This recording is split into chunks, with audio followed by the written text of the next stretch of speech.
don't know how you're taking your medical water. It hasn't been used. Because I told him this business in It's been rough. I was one of the lucky ones, though.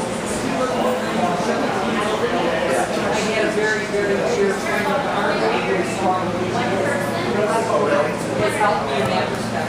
Otherwise, no. And believe me, he didn't have him to show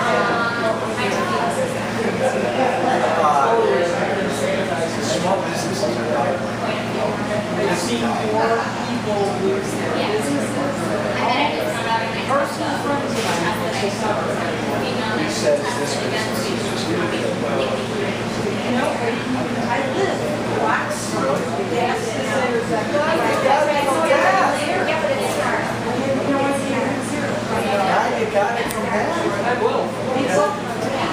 Born and raised Italian. Wow. Well,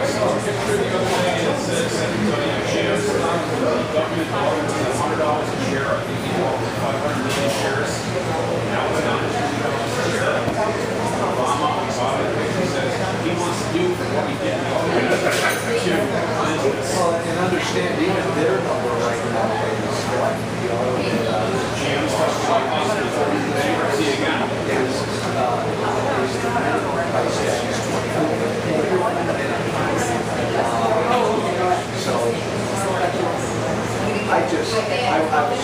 We've had a lot of events. I just left, I spoke to about 200 business owners over in Oak Brook about now. People who employ 20 and up to a couple hundred people. And I'd like to say I've never been in a room with so many people I'm frightened. Because I've been in a lot of those rooms. These guys, mostly men, are just scared to death. You're absolutely right, and that's where I'm at, because my partner, he didn't get business over and they bring the card over because of the yard also. So it is going to be a How do we put the country to work? If you're president, how do we put the country to work? First order of business, cancel Obamacare totally. I don't want to hear any nonsense about, oh gee, maybe if we go in there and tinker with it here and there, we can fix it. It can't be fixed. It has to be cut completely. Day one. Same day. I don't know what's legal or not, but any legislation, any executive ones that came out of the bureaucracies, as of the day he was inaugurated, is now null and void. Every bit of it. None of it is allowed to stand. There's all kinds of insane regulations that are out there. At one point, we're going to have farmers who have professional truck drivers' license for driving their tractor. That's insane. The EPA. I would look seriously at curtailing or even abolishing the EPA, because every state in this country, as far as I know, has their own EPA. We often tend to complicate things in Washington. Everything is right. It's really pretty simple. Everything this president's done, and teaming up with the Democrats, they all believe in the same thing. I think they genuinely believe that Washington is the thing that gets the country going, creates jobs, gets us moving and growing. And that's just not true. Exactly. We do out here if we have the freedom to do our thing. And part of having the freedom is being able to, with pride, say, the money I make is my money. Let me keep most of it. And I'll do good things with my life. We're at a point now where a lot of Americans can't keep most of what they make. Businesses are just choking under regulations. Just choking. It's like a ghost town. So many strip malls around here are like ghost towns. Oh, absolutely. Which is why I didn't know he was here. Absolutely. My cousin was telling me that his friend's father-in-law, it took him a while to do it. Dual citizenship between Panama and the U.S. So when this place goes down really bad, you can move over there out of Panama. You know, your regulations, though, you hit it on the head, because right now, the regulations they're trying to put in place are killing us. Frank, tell me, and who created the mess? God, Frank. Does anybody remember when all this mess started with the housing loans? Give them loans. We have to make housing affordable for these people. You were encouraged and sometimes you were pushed. Exactly. Give them loans. Everybody gets a loan. Within reason, let's get the people who pay for them, please. Back in the early 90s, Well, it goes to, again, I always pull this up. Do you want to live in a country where everybody has the opportunity, if they can, to buy a house? Or do you want to live in a country where everybody buys a house? I mean, we want to live in a country where everybody has the opportunity. But for our government to try to make everybody buy a house, no, you want to live in a country where you got that opportunity. But you never want to live in a country where everybody gets a house, everybody's guaranteed a house, and you can never lose your house. You're given the opportunity to, but it's your responsibility. 2 years ago, I married a woman who holds Belgian citizenship. And in Belgium, the government owns most of the housing and most of the property. And her landlord was the government. They saw that she had access to the house. And they gave her since she was a widow at the time, they gave her a big stipend. But it was just barely enough to live on. Now, she was thrilled to leave Belgium to come here because the United States still allows people the chance to buy on their own, start a business on their own. And she had seen firsthand the coming collapse is going to hit Europe. Europe is going to go down. Well, you're right, but and we all realize right now, Fannie and Freddie hold what percentage of the mortgages in this country? 20%?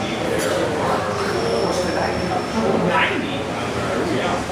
Back in the early 90s, Clinton was telling Fannie Mae and Freddie Mac that Guaranteed. That's how we got into this mess. It should never have been allowed that a bank or a savings and loan would sell your loan to somebody else. They should have been required to hold it. Where are we now? So with the banks that were supposed to be too big to fail, and now they bought up all the little ones that were I'm talking about Too big to fail, and now the big banks are even bigger. Right, because they bought up all the little guys. they're trying to get rid of credit unions and whatever else. So the banking system is even more consolidated And now. it's in probably in worse shape than it ever was. And you're right, I think I heard you say this. Community banks, small banks, they're dying. They're being impacted by Dodd-Frank. They're being killed by regulation and requirements under Dodd-Frank and other. We had a hearing. I chair a subcommittee at the Small Business Committee. We had a hearing last year, and we pulled in the heads of 4 to 5 small banks. And we asked them, why aren't you lending money? Why aren't you lending money? They all said the same thing. Our hands are tied. Dodd-Frank and government regulations have made it impossible to lend money. It's costing a fortune for them to do anything. We can't make a decision in my personal business. Without it costing I us. told these 200 to 300 business owners about an hour ago. I said, if there's any one election where you are going to tell every one of your employees to vote, it had better be this year. And if there's ever any election where you're going to encourage your employees on how to vote, it had better be this year. Because I think Americans are starting to get that, even like everybody who works for people who run companies, are starting to get that if we have a government that keeps trying to raise taxes on the guy or the gal who runs the company, it impacts all of us. So if you make life miserable for a company in Illinois because you tax the heck out of that business or that CEO, what's that company going to do? Leave Illinois. So what happens to the 120 employees that work for that person? See, we're all connected. And what Obama does, what the Democrats do, is they break us up. It's the big bad CEO against all the little people. We're all together. We all want to do well. We all want to do better. That's part of what I find really depressing about this election, but actually it makes me feel really good because I think the Democrats are just totally wrong. They are, Obama and Duckworth and all of them, are each and every day, they're breaking and slicing up America into different groups of people. The wealthy, the seniors, the students, young women, Hispanics. That's how Democrats tend to look at us. And let me finish.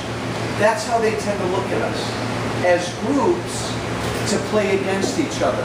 Class warfare, that's a democratic thing. Try to get everybody really angry at that wealthy guy. I don't look at the world like that. I want everybody to be to do as well as they can do. And I think the neat thing about America, and this is why Democrats are wrong. So Tammy Duckworth, if you're listening, there's your camera. This is why they're wrong. In America, we all want to be the CEO. We all want to be wealthy. There's nothing wrong in that. So unlike a lot of European countries, when you poll Americans, traditionally, very little class warfare here. Because we always want to be that guy at the top or that girl at the top, and we don't want to be taxed out of existence if we're a millionaire. That's what I love about America. And I think Obama's wrong, and I know Duckworth's wrong, when they think they can get the rest of us angry at rich people. Not here. We all want to be rich. Well, that's the favorite ploy of community activists, divide and conquer. Turn the rich against the poor and start dividing by race and money and everything else. Well, I agree. And that's, again, why this election is so important. Because it will, if Obama wins, if Duckworth and the Democrats win, then this ugly class warfare thing is going to take hold. He's really going to do some things. Oh my God, look at that pie. No. I'm not eating until the election. You have to eat a bite. Nope. This is pizza. I'm not eating until the election. You need to put on some weight. You tell us. I told him. He needs a difference. You need to try it too. I'm telling you, this fried calamari is delicious. You know when you have to go get the I asked him, get two finals. the t-shirt he's wearing, he works for that company. I asked him how business is going. All comfort, insulation, paint. He said business is lousy because people don't want to spend money because they're afraid of losing their jobs. I'm afraid to lose my job too because for once they fired me, then they brought me back in Kansas. I used to make good money, now I've already been sold. You know why? Because nobody's spending no money. Everybody's afraid to because they're afraid to lose their job. And that's the economy right now. How do we fix things? You're boss. If I was boss, Your boss. what you gotta do is start building homes. You gotta get guys to work. You gotta build roads, you gotta have houses, you gotta have an economy. There's gotta be a price wars where one guy can outbid the other guy for a lower price. As far as gasoline, through the roof. Ridiculous. You got guys, the whole pack of whoever helping us dictating to you what the prices are, and that's what the prices is. So should we be drilling for our own? We should go for our own oil. We got Look at North Dakota right now, where all the exploration is going on. There's enough invested in a lot of that project now. And now But in all aspects of oil, all the equipment it takes to build everything.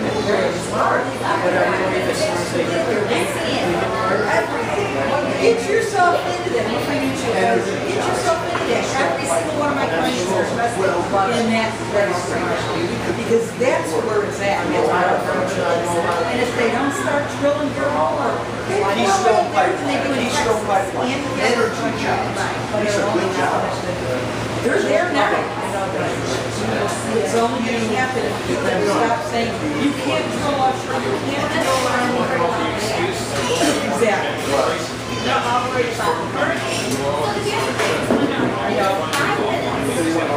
already gave well the internet, so there goes oil prices.